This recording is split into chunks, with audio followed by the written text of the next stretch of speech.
Salve Regina, Mater misericordiae, vita dulcedo, estes nostra salve. My sisters and brothers, the Lord be with you. A reading from the Holy Gospel according to Mark. Jesus and his disciples set out for the villages of Caesarea Philippi. Along the way, he asked his disciples, "Who do people say that I am?" They said in reply, "John the Baptist, others Elijah, still others one of the prophets." And he asked them, "But who do you say that I am?" Peter said to him in reply, "You are the Christ." He then warned them not to tell anyone about him. He began to teach them that the Son of Man must suffer greatly and be rejected by the elders, the chief priests, and the scribes, and be killed and rise after 3 days. He spoke this openly. Then Peter took him aside and began to rebuke him. At this, he turned around and, looking at his disciples, rebuked Peter and said, "Get behind me, Satan. You are thinking not as God does, but as human beings do." He summoned the crowd with his disciples and said to them, "Whoever wishes to come after me must deny himself, take up his cross, and follow me. For whoever wishes to save his life will lose it. But whoever loses his life for my sake and that of the gospel will save it." The Gospel of the Lord.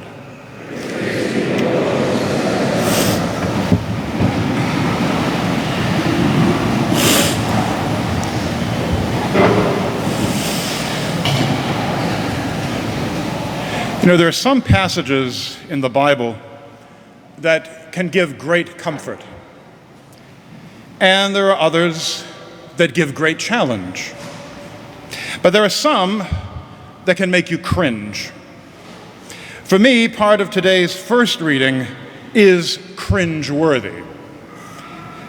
We heard, "I gave my back to those who beat me, my cheeks to those who plucked my beard."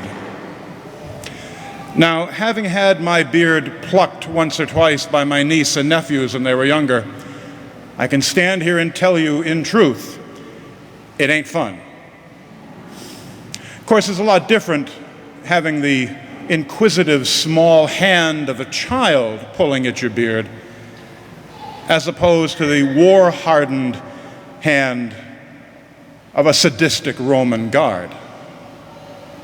Too often we take this attitude into how we follow God. I'll do it as long as it doesn't cost me anything, as long as it isn't inconvenient to me, as long as it doesn't hurt. We want the benefits of Christianity without the cost. The German theologian Dietrich Bonhoeffer called this cheap grace. In his book, The Cost of Discipleship, written in 1937, Bonhoeffer describes what he meant by cheap grace. He wrote, "Cheap grace is the grace we bestow on ourselves. Cheap grace is the preaching of forgiveness without requiring repentance, baptism without Christian discipline, communion without confession. Cheap grace is grace without discipleship, grace without the cross, grace without Jesus Christ living and incarnate." It's one thing to know the real Jesus. It's another thing to make Jesus into an image that I can be comfortable with, one that asks little or nothing from me, that gives me warm fuzzies, but fails to ignite a divine fire in me. The result of this is a safe Jesus And my friends, a safe Jesus is no Jesus.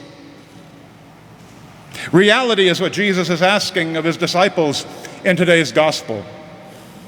He asks them what the crowds are saying about him, and they respond that they believe he's a great prophet like Elijah or John the Baptist. But then he asks, "But who do you say that I am? You who have walked with me, have been fed by me, have witnessed great and wondrous miracles, who do you say that I am?" And Peter responds, "You are the Christ. You are the Anointed One." And what he said is true as far as it goes. What does it mean for Jesus to be the Christ? It means spitting and slapping. It means a beaten back and a plucked beard, rejection, death, and after 3 days, resurrection. But for Peter, this is just too much. This kind of Christ is far too uncomfortable. Well, maybe Jesus misspoke. Maybe he got it wrong. I'll help him. And what is Jesus' response to Peter's help? "Get behind me, Satan." Satan means adversary. And Peter, in his attempt to set Jesus straight, to fashion a more palatable Christ figure, becomes a satanic hindrance to the full mission of Jesus of Nazareth. And then Jesus lays it out for all who will desire to follow him. Do you really want to follow me? Then pick up your cross. And oh, how I wish he had said, pick up your fluffy pillow. Pick up your cross and follow me. Be obedient to the Father's will as I am. And that will cost you. It may leave you bloody and broken. But as Saint Therese of Lisieux wrote to her sister Celine, we are to be like the bridegroom, and the bridegroom is bloody. That which is important in life usually costs something: time, effort, even giving up our will so as to embrace God's will more fully. Being a disciple of Jesus, being a Catholic Christian is not easy. And my friends, if you find being a Catholic Christian easy, you are doing a lousy job of it. But the promise of Christianity is not just an unending existence of misery and pain. The cross of Good Friday did not have the final say.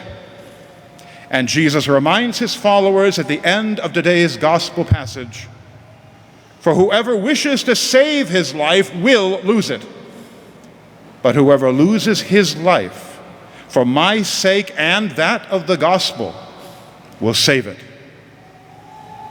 This leads us back to the proclamation of the Messiah made in today's first reading by the prophet Isaiah. The Lord is my help. Therefore I am not disgraced. I have set my face like flint, knowing that I shall not be put to shame. Jesus knew that his message would prove to be challenging to live. So much so, as we heard a few weeks back, that many of his disciples decided not to walk with him anymore. But the gospel is what the gospel is.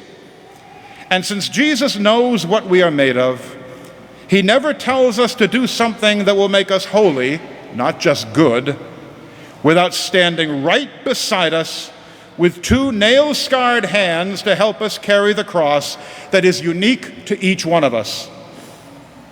And we have a choice. We can either embrace this cross as best we can one day at a time and slowly see how much of a blessing it truly is, or We can kick and scream and go off pouting like a petulant child and miss the opportunity to experience the presence of God in a most profound way. As we receive him today in the Eucharist, let us extend our hands to him and willingly embrace his loving will for us. Only in this humble attitude of surrender will we be able to experience the truth found in today's psalm, "The Lord keeps the little ones. I was brought low, so he saved me." And may God give you his peace.